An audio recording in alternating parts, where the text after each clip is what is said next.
오늘 우리가 읽을 세 번째 말씀은 빌립보서 2장 6절에서 11절입니다. 신약성경 빌립보서 2장에서 6절 11절입니다. 그분은 원래 하나님의 모습을 지니고 계셨지만 하나님과 동등하게 되려고 생각하지 않으시고 오히려 자기 모든 특권을 버리시고 종의 모습으로 사람들과 같이 되어 사람의 모양으로 나타나셨으며 자기를 낮추시고 십자가에 달려 죽기까지 순종하셨습니다. 그러므로 하나님은 그분을 최고로 높여 모든 이름 위에 뛰어난 이름을 주셔서 하늘과 땅 아래 있는 자들이 모두 예수님의 이름에 무릎을 꿇게 하시고 모든 사람이 예수 그리스도를 주님이라고 고백하여 하나님 아버지께 영광을 돌리게 하셨습니다. 아멘. 이는 거룩하신 하나님의 말씀입니다.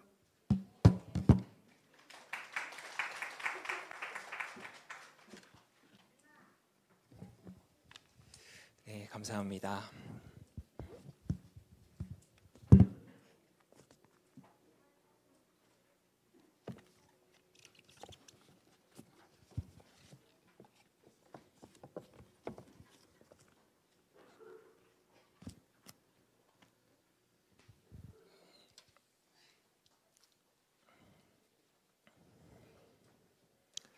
제가 초등학교 다닐 때 유행하는 책들이 몇 권 있었어요. 그러니까 필독서는 아닌데 반드시 초등학생이라면 읽어야 되는 필독서는 아닌데 그 유행하는 책이어서 이제 이거 안 읽으면은 야, 너 그 책도 안 읽어봤어? 좀 이렇게 무시당하는, 소외당하는 그런 책이 있었습니다. 그래서 이렇게 유행하는 책들은요 부모님이 무조건 사줍니다. 책꽂이에 꽂아 놓습니다. 무언의 압박이죠. 읽어라. 읽던 말던 일단 사서 꽂아줍니다. 제가 듣기로는 요즘에도 초등학교에서 유행하는 책들이 있다고 해요. 유행하는 책들이 있다고 합니다. 저 때도 그랬습니다. 마법천자문? 유행하는 책 있어요. 왜 그렇게? 저 때도 있었어요. 저 초등학교 때도 있었고요. 그 유행하던 책 중에 하나가 여러분들 중에 알 수도 있겠는데 논리야 놀자라는 책입니다. 논리야 놀자. 네. 아시는 분은 이제 저랑 비슷한 연배이시고요. 네. 김요원 선생님 이 책 유명했죠. 유행한 책이었습니다. 네. 저 때 초등학생이라면 응당 반드시 이 책을 읽었어야 됐습니다. 이 초등학교의 바이블 같은 책이었어요. 이해가 되든 안 되든 제목만 봐도 좀 어려워 보이잖아요. 근데 이해가 되고 안 되고는 중요하지 않아요. 일단은 읽어야 됐습니다. 무조건 읽어야 하는 책이었습니다. 지금 생각해 보면요, 안 읽어도 됐는데. 근데 유행이 이렇게 무섭습니다. 네. 책은요, 책 제목처럼 논리야 놀자라는 제목처럼 어떻게 우리가 논리적인 생각을 해야 되는지, 그리고 논리적인 표현은 어떤 것인지, 논리적 추론 이런 것은 무엇을 말하는지 이런 내용이 담겨 있는 책이었어요. 근데 이 내용이 지루한 설명이 아니라 흥미로운 짧은 이야기들로 담겨져 있었던 책이었습니다. 짧은 이야기고 흥미로운 이야기였는데 초등학생이었던 제가 읽기에도 조금 이해되지 않았던 내용들이 많이 있었던 그런 책으로 기억하고 있습니다. 그래도요, 책에 담겨있던 내용 중에 몇 개 기억에 남는 이야기가 있는데요. 그 중에 하나가 이런 이야기입니다. 어떤 무기를 파는 상인이요, 시장에서 이제 무기를 팔고 있었대요. 그러면서 이 무기 파는 상인이 시장 사람들한테 홍보를 해야 되니까 먼저는 창을 딱 들고는 홍보를 했다고 합니다. 이 창은 세상에서 가장 날카롭고 강력한 창입니다. 그래서 이 창은 모든 방패와 갑옷을 뚫을 수 있습니다. 말하지 마. 잠깐 말하지 마. 알고 있어도 말하지 마. 노엘이가 잘 알고 있는 것 같아요. 예. 노엘아 미안해. 너 잘 알고 있으니까 잠깐만 조용히 해줘. 네. 홍보를 했대요. 그러니까 사람들이 와우, 창이 되게 날카롭고 보구나, 강력한 거 보구나라고 생각했는데, 그리고 나서 이 사람이 또 무기 파는 상인이니까 이번에는 방패를 들었대요. 그리고 방패를 들고 홍보를 했다고 합니다. 이 방패는 세상에서 가장 견고하고 가장 단단한 방패입니다. 어떤 창과 칼도 이 방패를 뚫을 수가 없습니다. 그 이 무기 파는 상인의 홍보를 옆에서 잠잠코 듣고 있던 어떤 사람이 이 상인에게 물어봤대요. 아니, 그렇다면 당신이 설명했던 당신이 팔고 있는 창과 당신이 팔고 있는 방패를 부딪히면 어떻게 됩니까? 민건, 이 창과 이 방패 부딪히면 어떻게 될까? 모르죠. 저도 모르는 답변입니다. 네, 어려운 질문입니다. 이거를 얘기해줘. 말해도 돼. 이제 말해도 돼. 말해도 돼. 네. 어려운 답변이죠. 그러니까 이치에 맞지 않는 홍보였죠. 네, 이거를 모순이라고 한다라고 책에서는 설명하고 있어요. 네, 이치에 맞지 않는 이야기, 앞뒤가 전혀 맞지 않는 이야기. 그래서 답할 수 없는 이야기를 모순이라고 합니다. 이 모순에 대해서 잘 기억해 두시고요. 오늘 본문을 좀 보겠습니다. 오늘 성경 말씀에 바울이 예수님에 대해서 설명을 합니다. 정확하게 말하면 오늘 우리가 민건이가 읽어줬던 본문은요, 바울이 예수님을 찬송하는 일종의 시입니다. 우리가 어떤 문장을 운율감 있게, 그러니까 라임 있게 이렇게 표현을 하면은 시라고 말하는데, 바울은 오늘 우리가 읽은 민건이가 읽어주었던 이 빌립보서의 본문을 운율감 있게 표현하고 있습니다. 그래서 이 본문은 예수님을 찬송하는 시다, 노래다, 이런 의미에서 찬가라고 표현을 합니다. 이제부터는 제가 이 본문을 바울의 찬가라고 표현하겠습니다. 그런데요, 바울이 예수님을 찬양한 이 찬가는, 이 빌립보서의 찬가는 앞서 제가 놀리야 놀자를 말씀드리면서 했던 이 모순이라는 것이 이 찬가에 참 많이 있습니다. 빌립보서 2장 6절에요, 이렇게 바울은 하나님께 예수님을 노래합니다. 제가 개역개정으로 읽어드리면, 그는 근본 하나님의 본체시나 하나님과 동등됨을 취할 것으로 여기지 아니하시고. 말이 참 어렵습니다. 말이 참 어려운데 쉽게 제가 풀어서 말씀을 드리면, 그러니까 예수님은 원래 천지를 창조한 하나님과 함께 있었는데, 그리고 하나님처럼 있었는데 그것을 원하지 않고 인간의 모습으로 세상에 왔다는 이야기입니다. 우리는요, 교회 안에서 예수님에 대해서 너무나 많이 들었습니다. 사람이 된 예수님에 대해서 너무나 많이 들어서 제가 지금 표현한, 제가 한 이 말, 그러니까 바울의 이 찬가를 전혀 모순처럼 느끼지 않습니다. 그냥 그렇구나, 하나님과 동등됨을 취하지 않고 인간이 되셨구나라고 이렇게 자연스럽게 받아들이는데요, 이 표현을 찬찬히 그리고 객관적으로 보면 예수님이 하나님의 본체였다, 즉 예수님이 하나님과 이미 오래전부터 함께 있었다라는 말입니다. 그러니까 예수님이 시간이라는 것이 생기기도 전에 이미 존재했다라는 말입니다. 근데 우리가 이미 알듯이요, 예수님은 시간이 존재한 이후 지금으로부터 2000년 전에 마리아를 통해서 이 세상에 태어났습니다. 이미 있었던 존재가 2000년 전에 태어났다? 이게 무슨 말일까요?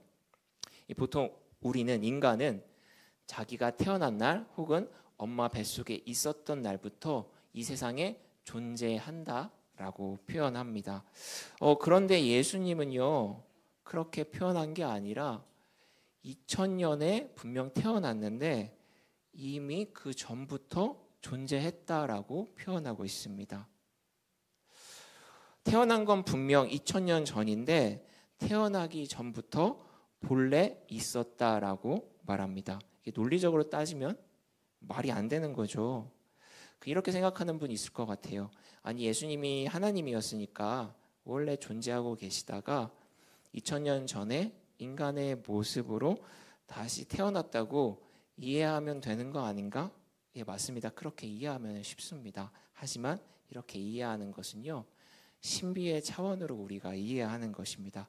지극히 인간적이고 이성적인 차원에서 이해하는 것은 아닙니다. 그러니까 우리가 상식적으로 봤을 때 예수님이 본래 있었던 존재인데 2000년 전에 태어났다는 것은 너무나 이해가 되지 않는 모순적인 표현입니다. 어느 시점에 태어났던지 아니면 그냥 본래부터 쭉 있었던지 이 둘 중에 하나만 말해야 맞는 말이 되는 것입니다. 그 앞에서 아이들이 설교 노트를 막 쓰고 있는데 너무 미안합니다. 너무 어려운 말을 하고 있어서 지금 포기한 친구들이 보입니다. 예. 미안해요. 예. 이렇게 시작된 바울의 창간은 그 상식 밖의 표현으로 계속됩니다. 벌써 2명의 친구가 포기한 게 눈에 보여서 제가 너무 마음이 아픕니다. 네.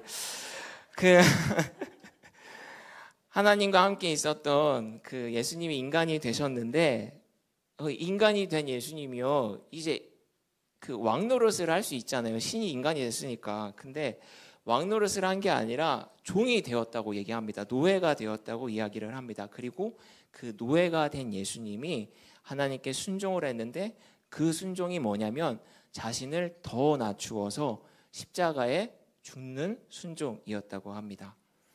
아니, 신이 인간이 되었으면 그래도 인간 중에 왕이 되어야 좀 맞는 것이 아닌가라고 생각할 수 있습니다.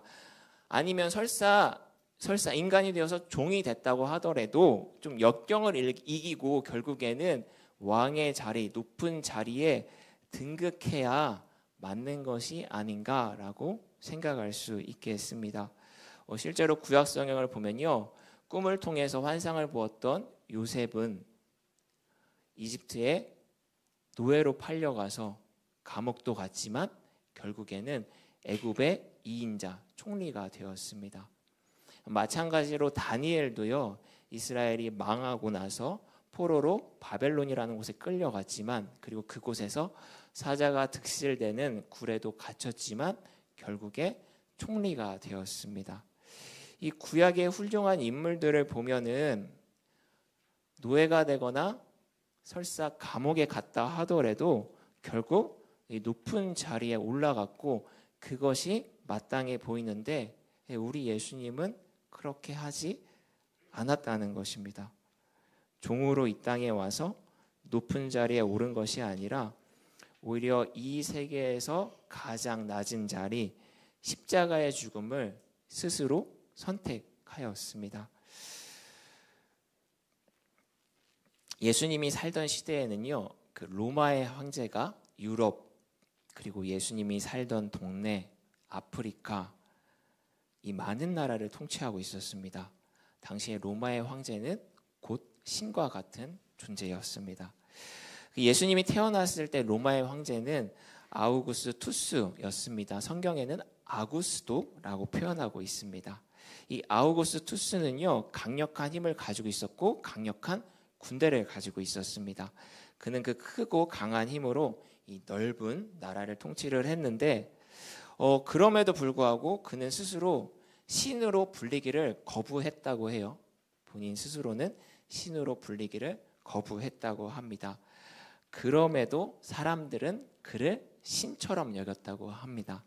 그는 스스로 신으로 불리기는 거부했지만 하는 행동은 꼭 로마의 신과 같았기 때문입니다. 그에게는 불가능한 것이 없어 보였습니다. 그리고 그가 죽고 난 뒤에 실제로 사람들은 그를 신으로 모셨고 그를 위한 신전을 만들었습니다. 이 이후에 등장한 로마의 황제들은요, 본인 스스로를 신이라고 칭했습니다. 예수님의 시대, 바울의 시대, 신약의 시대는요, 이러한 시대였습니다. 인간인 황제는 신이 되고 싶어 하고 그렇게 불리기 원하는 시대였습니다. 그리고 사람들도 그게 당연하다고 생각했던 시대였어요. 그런데 본래부터 신인 예수님은요, 반대로 인간이 되었습니다. 그래도 이왕 인간이 되었으면 좀 황제가 되어야 마땅한 것인데 예수님은 오히려 노예가 되었습니다. 그리고 그 당시에 가장 고통스럽고 치욕스러운 이 처벌인 십자가에 달려 죽으셨습니다. 본래 신이었던 예수님은 인간이 되어서 너무나도 나약하게 그리고 불명예스럽게 고통스럽게 죽었습니다. 패배자가 되었던 것입니다. 그 당시에 로마 문화에 익숙했던 사람들한테 야, 예수님 신이야 라고 이야기한다면은 사람들은 전혀 납득하지 못했을 것입니다. 아니 무슨 신이 힘없이 십자가에 죽어. 로마의 시민권만 있어도 십자가 처벌을 받지 않아. 그런데 신이라면서 어떻게 신이 십자가에서 처벌을 당해? 무슨 신이 패배를 해? 신이라면 당연히 로마의 황제처럼 강한 힘이 있어야 돼. 승리자가 돼야지. 십자가에 죽었다면 그건 신이 아니야. 그건 그냥 패배자야. 당시 로마 문화 속에 젖어 있던 사람들이 쉽게 생각하고 말했던 이야기였습니다. 만약 신이 인간이 되었다면 당연히 인간의 왕이 되어야 하고 또 승리자가 되어야 한다는 것이 이치에 맞다고 생각하는 것이 당시의 시대였습니다. 하지만 예수님은 그런 길을 택하지 않았습니다. 본래 신이었던 예수가 십자가에 죽은 것은 이처럼 참 이치에 맞지 않는 모순적인 이야기였습니다. 바울이 예수님에 대한 이 찬가는요, 전혀 이치에 맞아 보이지 않는 이 모순적인 찬가는 바울의 마지막 표현으로 그 정점을 찍습니다. 정점에 다다릅니다. 예수님이 십자가에 불명예스럽게 죽었고 패배하였는데 하나님은 그에게 세상에서 가장 뛰어난 이름을 주고 모든 사람의 무릎을 꿇게 하셨다고 고백합니다. 사람들이 볼 때 예수님은 분명 패배자인데 하나님에게는 예수님의 패배가 곧 승리였다는 것입니다. 패배인데 승리라는 것입니다. 우리가 졌지만 잘 싸웠다 해가지고 젖잘싸 그런 말 쓰잖아요. 그런데 예수님의 십자가 죽음은요, 이 젖잘싸도 아닙니다. 그냥 잘 싸웠다 차원이 아니라 졌지만 이겼다입니다. 우리가 또 이런 말도 씁니다. 야, 참는 게 이기는 거야. 지는 게 이기는 거야. 그런데 예수님의 죽음은요, 이런 수준도 아닙니다. 진 것 그거 사실입니다. 그게 팩트입니다. 그런데 또 이긴 것도 사실입니다. 팩트입니다. 이게 논리적으로 이치에 맞는 말입니까? 좀 모순된 말이죠. 당시에 아무리 상상력이 좋고 허무맹랑한 말을 만들어내는 사람이라 하더라도 할 수 없는 표현입니다. 이처럼 예수님의 모순된 이야기는요, 사람의 생각으로는 전혀 불가능한 것이었습니다. 그것을 보고 경험하지 않았던 사람은 생각조차 할 수 없는 이야기였습니다. 그렇기 때문에 예수님의 사건은요, 진실된 사실된 사건이라 할 수 있습니다. 인간의 생각 밖에 있는 이 모순적인 사건을 당시 인간은요, 절대로 꾸며낼 수가 없었습니다. 이렇게 인간으로서는 절대 꾸며낼 수 없는 모순적인 이야기로 바울은 예수님을 증언하고 찬양하고 있습니다. 그리고 이렇게 찬양하는 이유는 예수님의 신비하고 드라마틱한 이 구원의 역사를 단순히 증거하기 위해서가 아니라 이렇게 찬양하는 이유는 우리가 읽지 않았지만 빌립보서 2장 5절에서 밝히고 있듯이 이 바울의 찬가에 등장하는 예수의 마음을, 이 모순적인 신비를 빌립보 교인이, 그리고 예수를 따르는 사람이, 그리고 오늘을 사는 우리가 이 마음을 품기 원했기 때문입니다. 예수님의 마음을 품는다는 것은 예수님의 모순적이고 이치에 맞지 않는 행동, 그 삶에 우리가 감동해서 우리의 머리로는 이해할 수 없는 주님의 신비와 역사에 동참하는 것입니다. 주님의 신비함으로 삶을 경험하고 바라보는 것입니다. 오늘 성경은요, 갇힌 몸이 된 바울이 빌립보 공동체, 감옥에 있는 바울이 빌립보 공동체에 쓴 편지입니다. 이 빌립보 지역이라는 곳은요, 승자의 도시였다고 합니다. 제가 언급했던 로마의 첫 황제 아우구스투스는 자신이 로마의 1인자가 되기 위해서 중요한 몇몇 전투를 했는데 그 전투 중 하나가 빌립보에서 벌어졌다고 합니다. 그리고 후에요, 아우스투스는 이 빌립보에 자신과 함께 전쟁을 했던 군인들이 은퇴를 하면 살 수 있게 빌립보를 화려하게 꾸몄다고 합니다. 제가 듣기로는 이 동탄 어딘가에 한국의 고위층이 은퇴하면 사는 그 실버타운이 있다고 해요. 약간 그런 비슷한 느낌이라 할 수 있습니다. 그러니까 빌립보는요, 승리한 사람들, 그 승리를 경험했던 은퇴한 군인들이 사는 도시였습니다. 그리고 그 승리의 대가로 그들은 빌립보라는 지역에 살았습니다.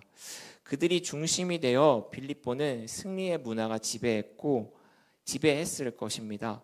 또한 황제가 곧 신이다라는 이 논리가 아주 강력하게 빌립보를 지배하고 있었을 것입니다. 그러한 곳에 편지로 전해진 바울의 예수님에 대한 찬가는 로마가 말하는 승리는 승리가 아니다 라고 말하는 매우 도전적인 표현이었습니다. 오히려 황제의 완전 반대편에 있던 예수의 십자가, 그 죽음, 그것으로 인한 패배가 곧 승리라는 것을 말해주는 것입니다. 바울은요, 이 찬가를 통해서 빌립보 교회가 자신들이 속해 있는 문화를 이겨내고 서로를 신뢰하고 그리고 교회를 세워나가기를 원했습니다. 그들에게 주님의 모습 속에 담긴 이 모순의 신비가 꼭 필요하다고 생각하였습니다. 우리에게도요, 이 예수님의 마음 필요합니다. 우리도 빌립보 교회처럼 우리가 살아가는 세상의 논리를 이겨내기 위해서 필요합니다. 하지만 무엇보다도요, 이 마음이 우리에게 필요한 것은 우리가 가진 모순적인 모습 때문입니다. 우리에게는 안 좋은 의미로 모순적인 모습들이 종종 있습니다. 내가 반대하고 비판하는 것이 막상 나의 일이 되면 침묵하거나 오히려 긍정하는, 그 앞뒤가 맞지 않는 모순적인 모습들이 우리에게는 있습니다. 미국의 여성 목사인 나디아 볼주에버라는 목사가 어쩌다 거룩하게라는 책을 썼는데, 그 책에 보면은 이 나디아 목사가 자신이 얼마나 모순적인 인간인가라는 것을 밝히고 있습니다. 그는 목사로서 미국에서 총을 가지고 있는 것을 반대했다고 합니다. 총기 사고도 미국에서 많이 나잖아요. 그래서 강력하게 반대를 했다고 합니다. 그래서 그 총기를 허용하는 법안이 개정되기를 원했다고 합니다. 그러던 중 이 자신의 어머니가 어떤 좀 정신이 이상한 사람한테 협박 같은 스토킹을 당하고 있다는 것을 알게 됩니다. 그래서 굉장히 걱정했었는데 자신의 오빠가 총을 소지하고 다니면서 그 스토킹에 협박당하고 있는 어머니를 보호하고 있다는 사실을 알고 안도했다고 합니다. 총기는 반대하는데 정작 그 사건이 나의 일이 되니까 총기를 허용하는 법에 자신이 안도했다는 이 사실을 알고 나서 부끄러웠다고 합니다. 우리도 이런 마음들이 다들 있을 것 같아요. 이 모순적인 모습, 부끄러운 마음, 부끄러운 모습, 이런 것들이 조금씩은 다 있다고 생각합니다. 그러나 이렇게 간사하고 부끄러운 모습을 가진 우리지만 그럼에도 우리는 주님의 자녀가 될 수 있습니다. 그 이유는 자격 없는 우리 부끄러운 모순적인 모습을 또 다른 모순의 신비로 새롭게 하시는 예수님의 마음이 있기 때문입니다. 오늘 말씀의 제목은요, 윤동주 시인의 십자가라는 시에 나오는 표현입니다. 윤동주 시인은 예수를 괴로운 사나이 그러나 행복한 예수 그리스도라고 표현합니다. 모순이죠. 괴로운데 어떻게 행복할 수가 있겠습니까? 그런데 예수님은 지독히 괴로웠는데 이 반대로 또 표현이 안 될 정도로 매우 행복했습니다. 우리 때문이었습니다. 쉽게 가늠할 수 없는 너무나 큰 인간을 사랑하는 마음 때문에 예수님은 괴로웠던 사나이였지만 반대로 행복했던 또 존재였습니다. 이 마음에 저와 여러분이 감동되었으면 좋겠습니다. 특별히 오늘부터 또 고난 주간을 보낼 터인데 이 한 주간 괴로웠지만 우리 때문에 행복했던 그 주님의 마음을 이 모순의 신비를 깊게 묵상하고요. 그 신비가 우리의 삶을 지키고 이끌어 나가기를 소망합니다. 우리 이 시간 함께 찬양하겠습니다. 원하고 바라고 기도합니다. 함께 찬양하겠습니다.